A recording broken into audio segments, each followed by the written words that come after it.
The mantra I use in my speaking and with a bunch of organizational coaching is the reminder that you have the herd you deserve. And that causes us to face, hey, no matter how great or how poor my team is, I deserve it. I deserve whatever I have. And that there's also a side of that that said, I can change that. I can change that today. I can change who's on my team, who supports my team. Scratch Entrepreneur. True stories of remarkable people who dropped everything to turn an idea into a healthy, profitable business.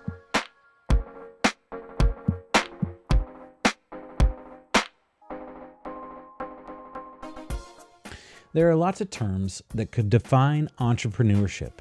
Risky, busy, confusing, overwhelming, fun, inspiring, and on and on. Starting and growing your own business is one of the most challenging adventures a person can go on. But there's another word used a lot to describe owning a business, and that's lonely. So many entrepreneurs describe moments of isolation. Maybe it's physical isolation, especially early on, but more often, the isolation is mental. The buck stops with you, and that means every idea, every decision ultimately falls in your lap. You're left to ponder not only the future, but also the past. Maybe there's an entrepreneur out there who's got it all figured out, but most of us, we're obsessed about decisions, paths, and outcomes. Each tiny moment swirls inside our head. What's right? What's wrong? Where should the money go? And where did the money go? At first, we're constantly sharing every thought and idea with friends and family, but one subtle cue after another teach us to stop talking about it all the time. These people love us, but they don't really understand. So we recess into our own selves and, well, we feel kind of lonely. This is why smart business owners find people to talk with, to bounce ideas off of, that they trust, to listen, and more importantly, to provide a reflection from the real world of what's actually going on. Take this podcast, Scratch Entrepreneur. I think it's cool, of course, or I wouldn't do it. I obsess about it, how to structure interviews, music, hosting, microphones, everything. But to be honest, I'm not totally sure what's good and what isn't. It's a lonely feeling to think you're doing something great and at the same time have no idea. I clearly need to reach out and find a community of trusted advisors. Today's guest has built a business around solving this issue. He helps bulls thrive in china shops. He'll explain that a little later on, but the essence of David Quick's business is to remove that isolation from the equation, to provide a coach, a mentor, and a mirror reflecting the perspective from the outside. As it turns out, he's been playing that role since some kid asked him in middle school to help play a middle C. This interview is peppered with life lessons and advice on business ownership. David has seen it all, and he has an unusual ability to break these lessons into simple, memorable anecdotes that will make you a better business owner and a better person. So strap in for the stories and advice of David Quick. For me, there's been this kind of theme throughout my life around coaching. And so early on, I was amazed that parents would pay me to coach their children around saxophone, which is a weird kind of thing as childhood. But it's caused me to reflect many times saying, well, I got better by having the guidance of others and then working really hard. And that theme has persisted throughout my life. So that question brought me to that point where, hey, it kind of at my heart, I've been a coach since 13, 14, helping others learn to play saxophone. I also did some sports coaching in high school for junior teams. And that brought me back to this kind of last 10 years. And there's been a big gap in between there. But when I reflect on my life, always have been a coach. We'll talk more. I went and got a master's degree in education so that I could teach and coach. I didn't pursue that then based on what does a teacher make. And it's really kind of continued. All roads lead back to coaching and helping others in some way. So that's been kind of a central theme that started with, let me teach 10-year-olds, 12-year-olds how to play saxophone. So you learned how to play saxophone yourself at a very young age, and then you turned around at 12 and 13 and decided to teach other kids. Like, how did other parents know to even ask you to do that? Well, so it's interesting. I had probably one of the toughest coaches I've ever had, music teacher, around saxophone. And she was famous for about 10 minutes into the music lesson would say, call your mom. You obviously haven't practiced. You're wasting my time. No. Yeah, so I would have that, once a quarter, because you knew that was the potential if you had not prepared for the music lesson. And was kind of from a music perspective in high school when I started doing this, first chair saxophone, played at state band and, Division I, have to memorize. So was known kind of in the music world inside our small little community. My mom was a music major, played clarinet all the way through college. I had the potential to have a music scholarship. So it was just known as, hey, have this musical talent, and up and coming junior high band kids would say, hey, can you help me learn? And they would see us in jazz band or whatever and say, hey, can you help out? So, nothing in a real serious tone, but was an early kind of indication that, hey, I like this. And I enjoyed that. I enjoyed helping sports teams. So that's kind of been a central theme for my life for sure. Yeah, and I think as a teenager, a lot of times when a younger kid comes and says, hey, will you help me out? Like, a lot of teenagers say, no way. Like, I have no interest in you. Was it right off as soon as someone asked you, you just had that inside yourself to say, okay, yeah, I'd love to help? Yeah, I think so, and that's probably based on oldest of three boys, so clearly had that already. My mom was a busy school administrator, so she'll joke now, and I'll tell stories, and she's like, "That didn't happen." I go, "No, it happened." Yeah. Meaning we were home alone, and my middle brother would run through a plate glass door, need 12 stitches. So yeah. we had plenty of those things where. I had some early responsibility as the oldest child that carried through in my life, and I think better for it. So. Yeah.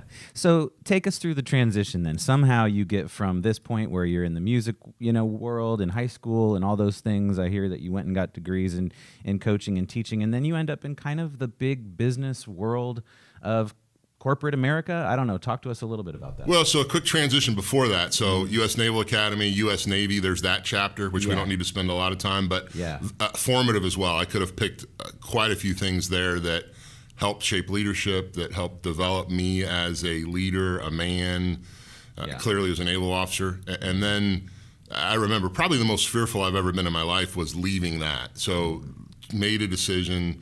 The Navy was paying people to leave. I had just finished my master's degree in education. I was an instructor at the Naval Academy, and kind of going, well, what's the next chapter? Yeah. And clearly remember, terrified, I made the decision that I was going to go sell laboratory equipment.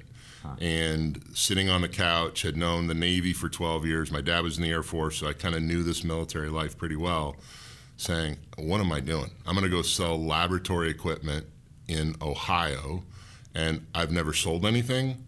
I don't know anything about laboratory, and this is what I've chosen as a career. And I remember just going, I'm nuts. And that spearheaded just a fantastic career that many opportunities that I wouldn't have had. Yeah. So there's another lesson in that, which I continue to look at, is, hey, learn the lingo, look for a guide, and then work hard. And there's no substitute for this hard work aspect of everything that. And finding someone that will help. So in that laboratory space early on, I said, I got to sell laboratory equipment. I don't know anything. And there's a woman who I still, credit much of my success to, Carol McRae at Jewish Hospital in Cincinnati. I came in and said, hey, I don't know anything about laboratory. I'm a former junior officer from the military. I've chosen this career, and I really want to learn the laboratory. And I remember she put her arm around me, kind of grandmotherly, and said, well, let's go learn laboratory. And for the next couple of days kind of took me through, here's what happens in a central laboratory, here's what you need to know. Ended up selling her a bunch of laboratory equipment and used her as a demo site for the next 2 years, and sold more capital equipment than anybody in the company.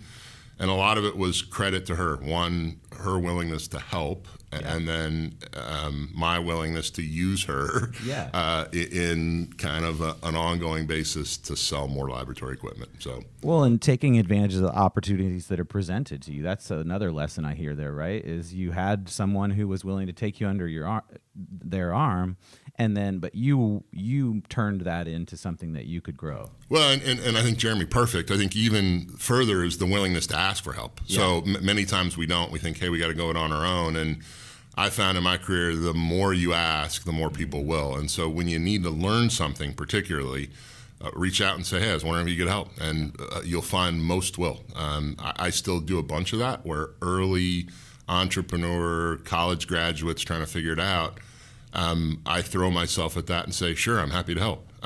One, from a kind of give back, but it helps the local community, it helps business, it helps me, and so there's a win for everybody in that, and it's just something worth doing. So, but I also think it goes back to early in my childhood where I go, hey, I like this aspect of helping other people and seeing them succeed. Yeah. So, well, and the happy to help thing is a mantra that I come back to inside my head all the time, because, and I think it is something that's kind of where you come from or it isn't, and either perspective on life is okay, but if I'm always happy to help, if I'm always trying to figure out a way to help other people, I'm maybe not as good as asking for help from others, and I think I should probably do more of that.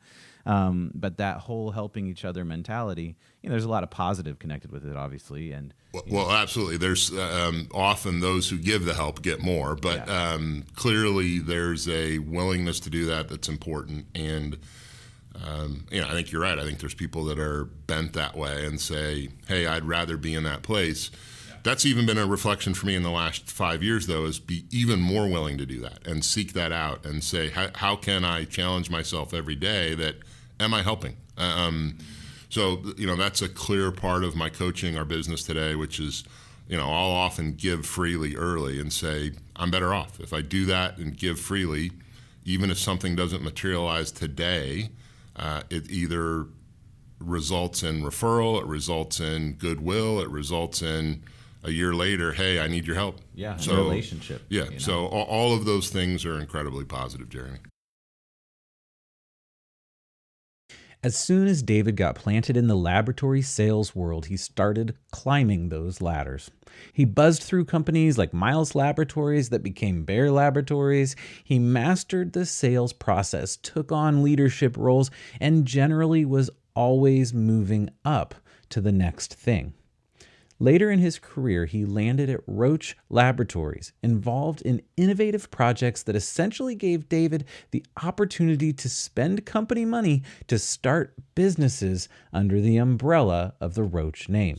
This kind of full-time venturing, go find new business opportunities for Roche, do the business case, pull that together, and start up business, which is nice in that because we called it Mother Roche's money. You were able to say, hey, there's not the stress or constraint of cash. Right.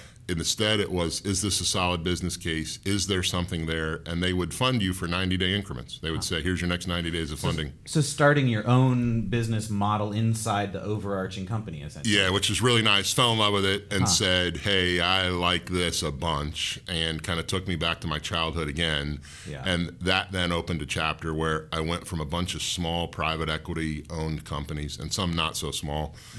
First jump into that was $50 million. We grew it to $550 million, sold it twice, both times to private equity, tried to go public in 2008, failed, and then other companies like that. So high growth, startup, a couple of those, hey, join when they're $1 million and take them to $5 million. All of that was awesome. And, another chapter in my life that says, hey, I really like this startup environment. Yeah. And so you're taking companies and growing them. At that point, it's one after the other. Taking something, growing it, leaving it, going somewhere else, and doing the same thing again. Turn around, grow, all of this where, hey, there's an opportunity to truly grow the business. And I found I'm a whole lot more excited about that than the corporate America, Roche Diagnostics. Yeah. We're going to grow 4%, and we want to see a 6% margin improvement. Those conversations started to really say, hey, this isn't who I want to be or what I want to do. Well, that's funny because it brings it all back to the saxophone thing where, people were coming to you and saying, hey, take my saxophone skills and help me make them a little bit better. And so over the course of time, you come back to that in your adult life, like take my business and help me make it a little bit better. Jeremy, that's interesting because clearly that's kind of what it was, which is, hey, you have this corporate America structure. You understand business from a solid perspective. Can you help us implement that and grow? And even in corporate America, I have that. I kind of moved my last 4 or 5 roles in big corporate America where here's a new product launch. We need help with this new thing. Or the one big move back here in Indiana was, hey, we're launching a competitive product in the landscape here. Everybody else has been out for 3 or 4 years. We're the newcomer. We think we have some neat stuff, but we have a really bad reputation in the market. And so it was kind of this uphill climb, figure out how to grow. And so that's been another theme where it's, go make something grow, and have loved that. And that's clearly a central theme, even in my own business over the last 10 years, which is, hey, we kind of tend to gravitate toward where's there's growth opportunity, where's something new, and the old stale tends to fall off the plate. So cool. So when we come back, we're going to dig into your business, what you do now, and some of the help that you provide still for other businesses. Awesome.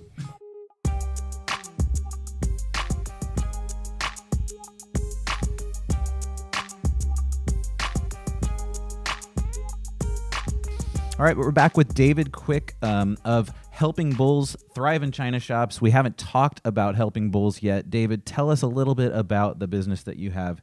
Sure. So at its core, a coaching company. Arrived at the name in reflecting about myself and what I've done over my career. And there's clear memory of this bull in a china shop. My wife still says I am, but had a handful of mentors that really kind of rounded some of those hard edges. I remember early in my career kind of I'm the smartest guy in the room. I can't believe people don't understand this. Move aside. I'll go knock that wall down. And there were a handful of times in my career where you kind of look back, proverbial, and go, well, there's no one behind me. So there was this kind of feeling of, hey, this bull persona, and I share all the time, that's truly gender neutral. Haven't shared a bunch, but almost all of my bull persona comes from my mom. So she was a school teacher, principal, administrator, now college professor. She was clearly the standard bearer for expectation, the push, the drive, what's acceptable, what's not. Be passionate, work hard. So there's a bunch there that if you go back to what were your lessons early in your childhood, a lot of those come from mom. And this whole then name comes from, hey, how do I take people that are in those positions, bulls, men and women, executive leaders, and help them thrive? And thriving's been an interesting kind of journey for me and for a bunch of my clients, which is, well, what does that mean? And at the core of all our coaching, we spend early in our engagement time on what does thriving mean and how do we define that and what does that look like? And for the business, it's just 3 simple questions, which center around who do you want to be? And so we dive into that, and that's the question I ask almost all of my coaching clients in the first 1 or 2 sessions. And then what do you want to do? And then what do you want to have? And it's amazing the different answers you get, having asked that now for the last 8-9 years. What are some common answers? The common answers are, well, who do you want to be? And they'll talk about leader, husband, parent, and we dive into those and goes, well, tell me and describe what you at your best looks like. What's it mean to be a leader? Yeah. Well, you'll get, well, I want to be a better leader. Well, tell me what that means. Tell me how, if we wake up 3-5 years from now and you're doing that, what it looks like. So with kind of a vivid focus and paintbrush, we go, let's paint what that looks like. And then I talk about it as, well, then let's start on that path. And we put it out there. So they answer those 3 questions. We have a deep, meaningful conversation around them. I said, well, if in 3 to 5 years you're doing this, would that be thriving? And what does that mean? And if you are thriving, what does that mean to your life? What does that mean to your business? What does that mean for you personally? And what's different if that's happening? So, and then, the follow-up question always for me is, well, when I sense you're not doing that and you're off the path, what do you want from me? Absolutely. So then, is there admonishment? Is there, hey, general counsel? Is there, hey, I'm wondering? Yeah. And, that varies too, different styles of people. I have many that will say, you just need to bluntly call me out and say, I don't think you're on the path. Yeah. And I think that helps too, because it establishes that relationship right off of what the business owner wants from the relationship and what you want from the relationship. If the business owner says something that doesn't fit with you, then you've got to decide, is this relationship right? Certainly. So I think, that whole, how do we get along? What does this look like? I frame it always as if we look out into the future and say, do I want to spend the next 5 years with this person once or twice a month? Yeah. That's the gauge I use, or the litmus test, to say, yeah, this should be a coaching client. I enjoy the person. I want to spend time with them.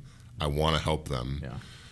Because there is no greater joy for me when I look back, 2-3 years into a coaching engagement and see personal growth, business growth, and really kind of gets us up in the morning from a business standpoint, saying if we can help business owners thrive, their company thrives, their employees thrive, their community thrives. And, my mom always pushed, hey, make your small corner of the world a better place. And that's been a calling for me, that I go, if we do this and do it well, that happens. And it's cool to say, hey, we can help, even if it's just an individual.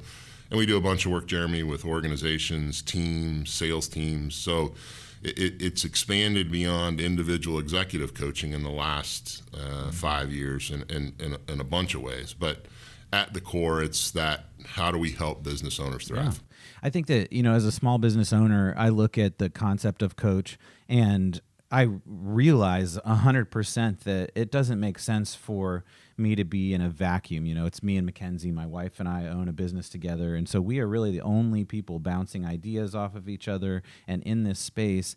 And, the idea of getting out of your own head must be important. And do you see that with a lot of business owners, that's part of what you help them do? Yeah, absolutely. I think the concept of coach says, hey, I got somebody that's an observer on the side that can do a couple things, can see what I can't, can ask really deep, meaningful questions that cause me to pause and say, I have not thought about that, or I haven't thought about it seriously enough.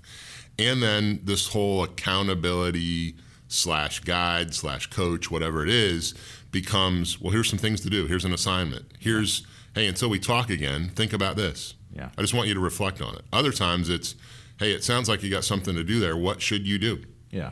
And then there's an assignment and an accountability and hey, by next time we talk, I need to have done this. So when a small business owner is looking for a coach, if a small business owner realizes, like I do in a lot of ways, like I need to be able to bounce ideas off of someone, I need someone to hold me accountable, what are some of the things that we can do to find the right fit for us? Well, I think a couple things, Jeremy. First and foremost, I have a coach. I run masterminds, and I'm in masterminds. I think this whole premise of isolation of leaders is real. It becomes, hey, I think I'm facing this on my own. I'm trying to face it on my own. You're fortunate to have spouse in the business. That, I think, sets a whole nother set of challenges, which you and I have talked about, and clearly we're living through. Our mantra there is we can't treat each other worse than we would any other business partner. And so, but this concept of how to choose a coach becomes, hey, it's a worthy endeavor. And I tell people all the time, interview them like you're looking for a job. Spend time with them. Most, if they don't give you a free 30-minute, 1 hour, then they're not a great, reputable coach. They have to look and say, hey, if you want to know if we're a fit, and I use it all the time saying, there's plenty of people, we go through that, and I said, I don't think I can help you. And usually that's for me, hey, there's something here that you're not willing to face that's a real problem. And that comes with experience on my side saying, hey, 2 years from now, I'm going to be having conversations with you saying, hey, we're just in the deep end of the pool treading water. We've been doing this for 2 years, and you're not willing to swim across the pool. So if you're not willing to swim across the pool, keep working hard, tread water. I'm not going to be able to help you. Are there a lot of business owners out there like that? And maybe it's just a matter of lack of ability to self-reflect. Maybe I'm one of those business owners. I don't know. But are there people out there that simply won't take positive advice about how to make their business better and stronger? Well, I think most will listen to the advice. It's whether or not they will then take action. So This is the proverbial, we all have these things in our lives where we're not taking action. And I'm sure we'll get to, what are the common comments. And all of us, particularly in this day and age, become, well, I'm busy, I'm too busy.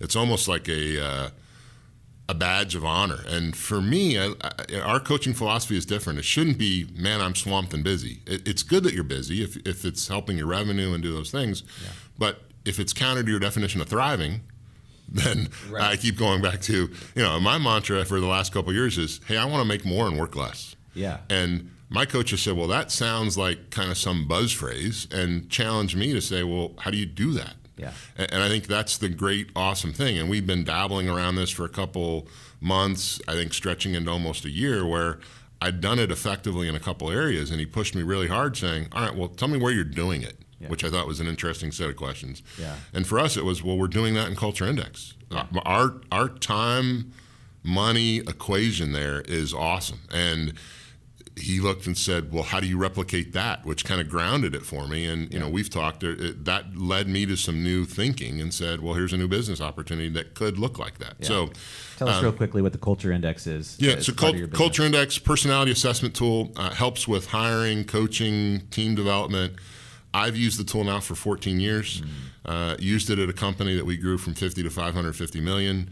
It was a huge part in that. It essentially measures 7 key work-related traits, does that in a very predictive way, looks at you and your traits against the norm of all people, and helps select people to put them in the right roles. So almost any role, you can define what it should look like. You can screen people, applicants, current employees, and kind of make sure you get people in the right seats. And it's been fantastic. We have clients all over the country, Canada, the UK, and it's been a great tool and business for us both. So it's an assessment of the personalities of people that you're working with and how to get them in the right seats for your business and how to put all those things together. Absolutely, and incredibly predictive of behavior. Cool. And so when you were talking with your coach was saying, hey, this is the place where most bang for your buck, or whatever phrase, metaphor you want to use, but it's the place where if you're really trying to make more and work less, this is where that can happen the best. Is that what your coach was saying? Absolutely. So he just asked a series of questions, and he goes, well, give me your average hourly rate for all the stuff you do. And, the stuff we do is executive coaching, organizational coaching, sales training. I help some organizations kind of do not recruiting, but hiring. So, hey, I'll sit and help you do interview, screening, hiring, and then we do this Culture Index work. And far and away, our best hourly rate is Culture Index. Yeah. And he said, well, that's work less, make more. There it is. So, right there, so I mean, he was great at, well, let's bring this down to the ground. Let's get out of the bleachers and get onto the ground in the field and say, what are the real numbers? And that led to, well, where else can you find that? And that created for us this opportunity, a new thing we're exploring, which is let's do couples mastermind. So people that are in business together, working together and in a relationship together, can we bring those people together? So same, help business owners thrive. It's consistent with what we do. And now it's just a niche of let's find couples who would benefit from other couples and a couple facilitators, two people that are facilitating the group that are also living it, that says, hey, let's do that. And we're planning a local group here in Bloomington, and then a national launch probably in January that will include some high-end travel, location, and so we're excited about it. We're deep down that path and looking at that. So. Cool. All right, when we come back, I'm going to ask you to give us some advice. As small business owners, share some of the advice that you give to a lot of your clients, as well as just things you've experienced in your history as a business owner. And we'll go from there. Sound good? Super.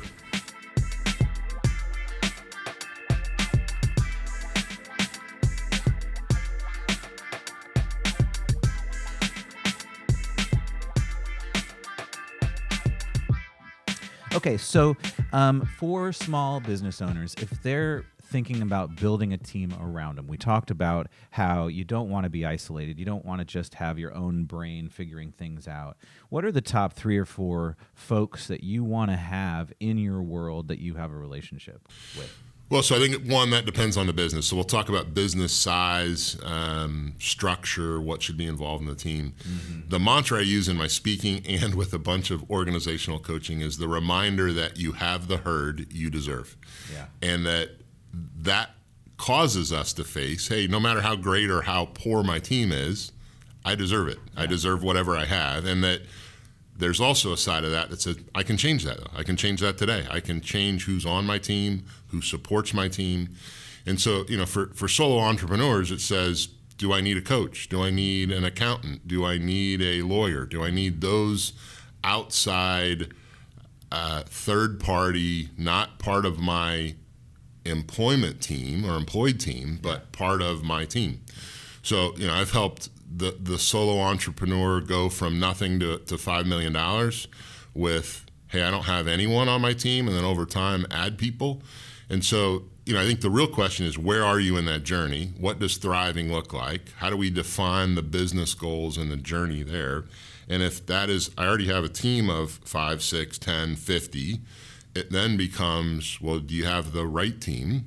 And are those people in the right seats? And for us, all of our work goes back there to simple 4 areas, and they will sound very simple, but I have witnessed both in my own organizations and all the organizations we work with a dramatic difference between companies around these 4 things. And the first is vision.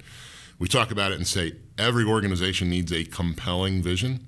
For us, I use the word compelling and challenge organizations to say, if it's compelling, it should repel. Mm-hmm. So like a magnet, and I use this magnet analogy all the time, you continue to put energy into this magnet that attracts the right people. Yeah. That your vision is compelling enough that people say, I want to be part of that. That what you're trying to accomplish in the world, why you exist, your view of the future, your mission, your calling, whatever the words are you use, are compelling enough to start to bring people toward you and will repel people away. So I'm working with a small company in Washington, Indiana right now, and I'm seeing that firsthand. I'm seeing they are getting talent that I would not have expected going into this, and they're doing it based on, we have a robust culture, we are serious about our culture, and talk about it, define it, and it becomes... it amplifies. It becomes greater every time they make a hire. And every time they make a hire, they're now able to say, hey, we're getting great talent into Washington, Indiana, which for people in Indiana, they'll know that's a sleepy little town. Yeah. But it's a small little town, and they're a small company, 34 employees, growing rapidly, and I think will continue to do so. And they're pulling people. We just hired somebody from Arizona that's moving into Indiana to take the job, and it's all based on this compelling vision of the future and a robust set of core values. So that's the second piece, core values. So if you have a strong vision, you really attract the right people and detract, or whatever that word is, the wrong people. Repel is the word I use all the time. Yes. Yeah, and you build a tribe. I mean, I think another metaphor that people use for that same concept is the tribal. Yep. And that makes a lot of sense. And ours is, in the bull analogy, a herd. How do you build this powerful herd and harness the power from everyone? And it starts with, does everybody belong in this herd? Yeah. And the belonging says, I am called to be part of this vision. I want to go do this work. Okay. The second piece for us is core values, and alive and well. A lot of people have words on the wall. Here are our 4 core values. We really talk about, are they alive and well? Do you hire to them? Do you sit with people before you hire them and say, this is how we all act and behave here. Here's our 4 core values.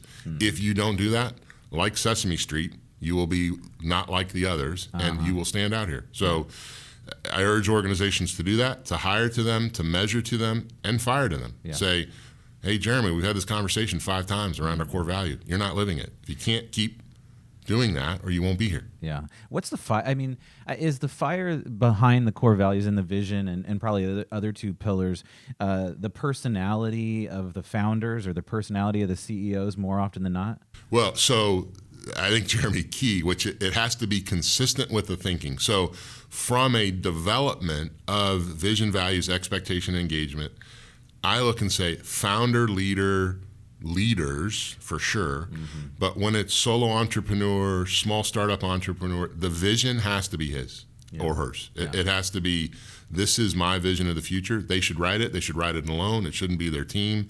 It should be, this is what I want to happen here. They should bounce it against their organization and maybe refine it, but they should go off Take the couple hours, isolated, dream about the future, put it on paper. Here's where we're going over the next 5 years.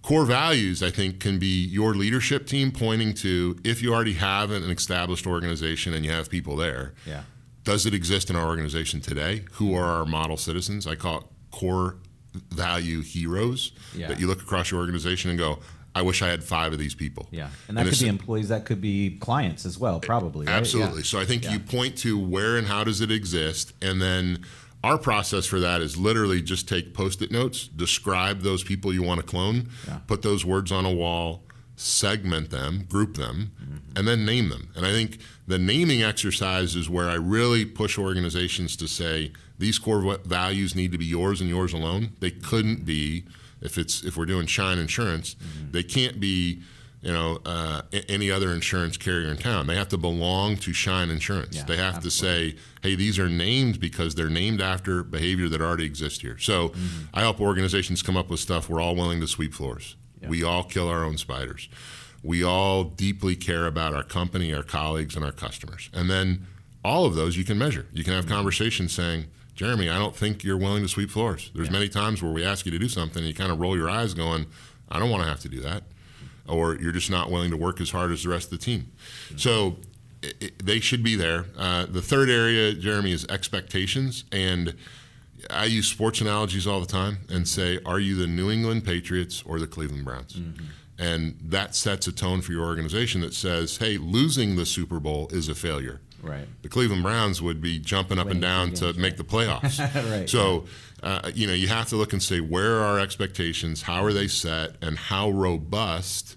Again, this comes from leader and his willingness to say, how far is the carrot out in front of us? How hard are we going to keep pushing? And I think a series of conversations around that all the time, which is, I use it in my organizations and go, I can tell you right now, it's never going to be enough. So live in that world, live in a world that I'm going to praise you all the time, but I'm never going to go, awesome, we're done. And if you want that organization, go find it somewhere else. It's not going to be here. And upfront about that expectation that whatever or wherever yours is, and you can imagine when you see companies, that expectation level is all over the place. We have, hey, I just hope we make money this year, to I want to be world-class, best company like this in the world. And it's where are you on that spectrum, and continually to reinforce where those expectations are. And not only to have strong expectations, but have reasonable and attainable expectations. So if if you're the Cleveland Browns, you don't want to say we are going to win the Super Bowl next year. That may not be what you want to say you want to attain. It's more like, we are going to win 5 games next year, and we're going to do it by doing this. So setting clear expectations I think absolutely they have to be realistic, but I also think they need to be consistent, intentional, and then take action toward those. So, we're here in kind of Cubs land, and I look back at the history of the Cubs and their kind of proverbial, hey, almost but never, and then you look at a series of changes there, and I think this is key when we talk about leadership, which was new ownership. So new owner comes in, buys the company. First thing he says, if you go back and look at this, and I think it's interesting because I've done it, you go back and look at all the press conferences. His first press conference says, I want to do 3 things with the Chicago Cubs. And he says, they're not in order. First is maintain a great relationship with the Chicagoland community. Number 2, maintain the sanctity of Wrigley Field forever. Number 3, win a World Series. And he said, again, those are not in order. And so it tells you, I'm buying this team and we want to win a World Series. And here's what we're going to do. And so then it put a plan in action. So again, here's a vision of the future. We will win a World Series. We'll do these 2 other things. And that sets a course and a path. And that course and path was, I'm going to hire Theo Epstein, who's done this. And if you listen to that first press conference, he says, I'm hiring Theo Epstein for 2 reasons. He's already won a World Series and taken a team that hasn't done it for a long time and helped them do it. And he said, the second is, I'm convinced he wants to do it again. So that puts a whole series of events in place, and then they hire Madden and say, we're going to have a new coach and we're going to do this, and he has a work hard, play hard mentality. He has a mix of senior veteran players and rookie young players, and a little bit of luck, and you win the World Series. But it comes from a desire and an expectation that we will. It's like you laid out all the visions there, then the core values, and then the expectation that this is what's going to happen. Then you implementation. So. And it's real easy to see it in sports. We point to it and people can go, oh, yeah. And I go, business is no different. Business becomes, do I have the right first baseman? Yeah. And so I'll use that all the time and say, and on a second note, when you're looking for talent, I'm always looking for the best first baseman. Mm-hmm. And not in a way that's cold-hearted and pushes people aside, but says, I need to be open to, could my team be better? Mm-hmm. And again, that goes back to your expectation. If you want to have a world-class team, if you want to have great results, all right, if you want to be the Cleveland Browns, then there's a different set of expectations and vision and challenge.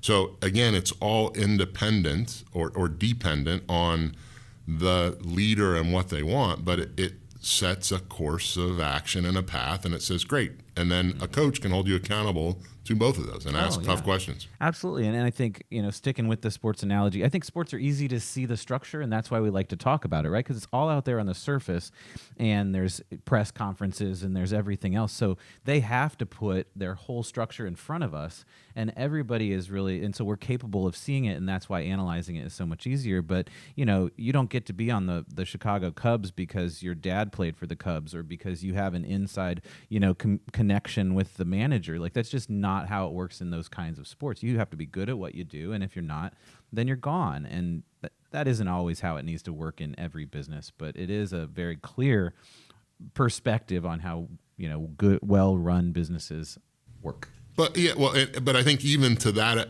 analogy, you do see sports and teams say, I'm going to let somebody linger on here longer than they should based on loyalty, dedication, what they've done for this franchise. Yeah. There's hundreds of examples of that where it said, hey, here's the twilight career where, they're past their twilight, but we're continuing to allow because of what they've done for our organization. So there are plenty of other examples where you can point to and say, hey, it's not always about best player on the field every moment.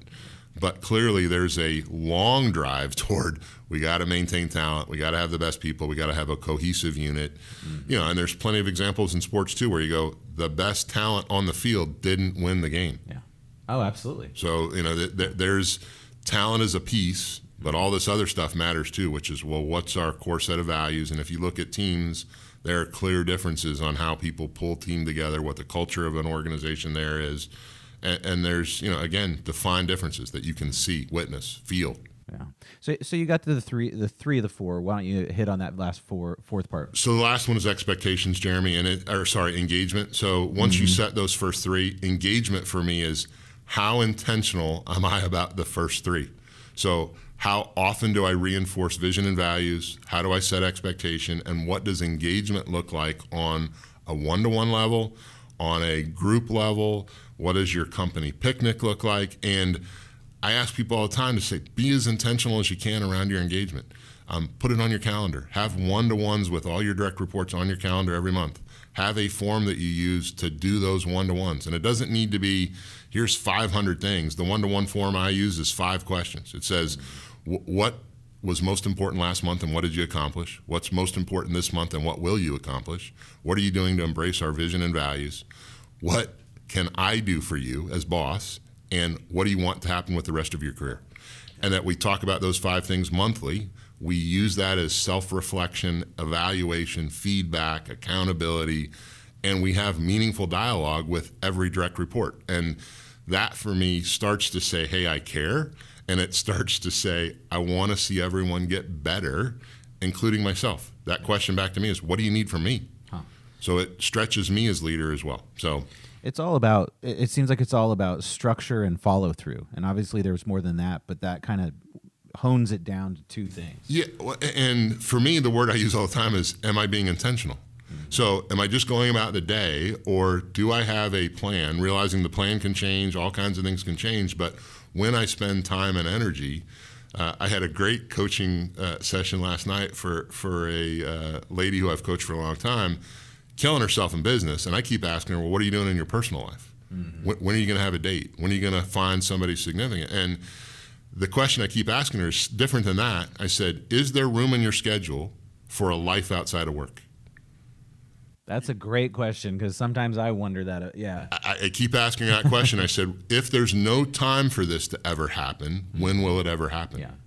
If there's not a block of time that you're spending going, this could happen, I could meet someone, I'm in an environment where I could meet someone, I go, guess what? It won't happen. So for someone who's, workaholic is the word that's used, but sometimes I think it's just you're trapped in your own business time. What are the steps they can take to get out of that? Well, so we hear this time thing. I'm too busy. I don't have time. I push all the time and say, what you're telling me is it's not important enough. Mm-hmm. So when we go back to this definition of be, and you say, I want to be a great father, but I don't have time, I go, what you're telling me is it's not important enough to you. Yeah. That you haven't put it on your priority list and made it a priority. Mm-hmm. I have that own reflection of me. I go, should I be in the gym 3 days a week? Absolutely. Is it important enough to me? I go, obviously it's not, because I'm not doing it. So that's the way I frame it, which is we have time to do whatever we want. Yeah. And it then becomes, how do we use that resource, which is limited, in a way that is intentional, that says, I want to make sure that I'm carving out 10 minutes for son. Mm-hmm. I want to make every practice and every game. Great, put it on your calendar and don't do it. Don't miss them. Yeah. And that doesn't mean you won't ever, but it says, with intention, I will be there. I will be present. I will be engaged. Mm-hmm. So it goes back to, and it's a tough thing. We all do it. We all, this swimming pool analogy is too often where we live, which is out of habit, out of routine. We wake up in the morning, we put our swim trunks on, our swimsuit, we get in the deep end of the pool, and we tread water. Mm-hmm. End of the day, we go, man, I've worked really hard.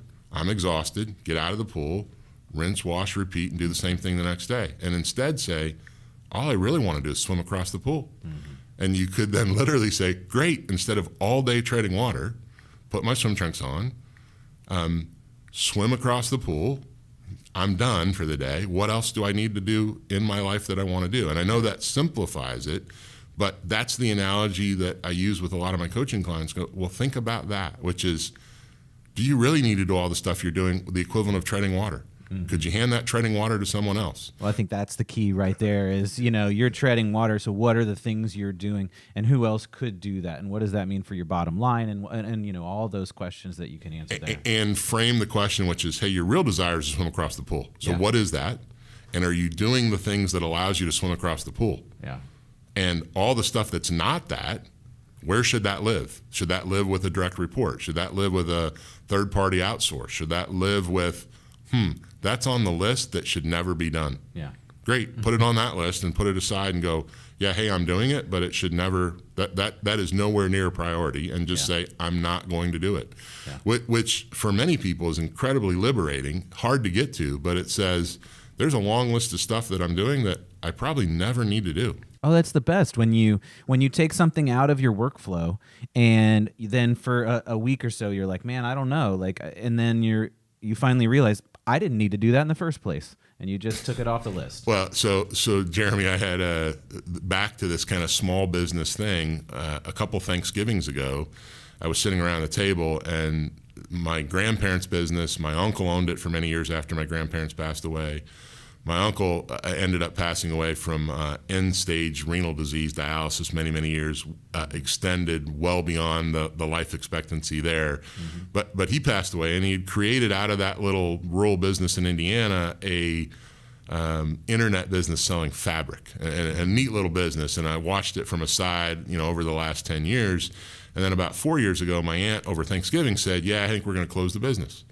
And, I grew up working there as 12 and did all this, and I said, that's a shame. And I said, well, my aunt, I said, hey, can I come look at the business and see what's going on? Yeah. And what was interesting is I looked and said, there's a lot wrong just from a day-to-day, what you're doing, and took over the business. And the first thing I did is, well, what are you guys doing from an advertising? They were doing a bunch of pay-per-click, and almost more pay-per-click spend than what they were seeing in revenue at the point I joined the company. So the first thing I did is said, well, cut it in half.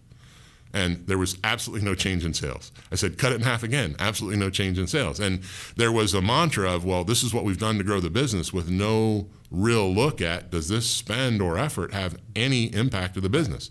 None. And literally went from $17,000 a month in pay-per-click advertising to zero with no effect on sales. Huh. Wow. And then said, well, when was the last time we did an email marketing campaign? And so that's the same as kind of a business coach looking and saying, we got our blinders on, we've been treading water, and there's no impact. And what we really want to do is grow sales. Yeah. And so, we stopped a bunch of stuff they had done forever. I made some personnel changes, no surprise, and then said, hey, let's move forward and grow the business. And the number one driver of business was just email marketing. And there we started doing the reverse, which is, well, if we send an email once a month, what happens? Right. Big sales. If we send it once a week, what happens? Even more sales. Wow. Are we having any opt-outs? No. Great. Let's send them daily, and what happens? No opt-outs and more sales. Okay, well, let's do that. Yeah. So, and many people go, well, email marketing is dead. And I go, it's not. And so you have to figure out for your business and what your goal is, and are you working on it, thinking about it, and taking action that's most important. Yeah, and you just used two examples of marketing that were just examples, really. What you're saying is you tried something, you looked at its outcome, and then you responded accordingly. That was the process that was gone through there. The email or the PPC were just examples of the two. A tactic. Yeah, yes. Exactly. Okay, well, I feel like we could talk forever, but I think we've got to cut it off pretty soon. So last question. When you look at Helping Bulls 5 years from now, what does your business look like? At its core, it will be a coaching company helping people thrive. It will hopefully be, and we're really pushing toward that, fewer people and more impact. Mm-hmm. That's what I really want to get to, is that our client list is smaller and our impact and involvement is deeper and more meaningful. Mm-hmm.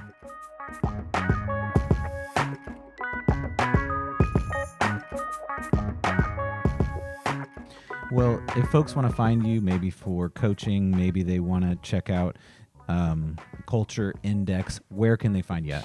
Well, so helpingbulls.com, anything Helping Bulls you can find. So if you type in Helping Bulls, you'll find us. I did create a little landing page on my website for Scratch entrepreneur listeners, and it's just helpingbulls.com/scratch. And there's a bunch of free stuff, link to get a Culture Index invite for yourself or assess your entire team. So there's a bunch of stuff there, some of the stuff that I've talked about, one-to-one form, all those, but so helpingbulls.com/scratch. Awesome. Well, David, it's great to talk with you. I love the information and advice you have, and I think you do great work. So thank you so much for taking a moment on Scratch Entrepreneur. Jeremy, thanks so much for having me. Really appreciate it.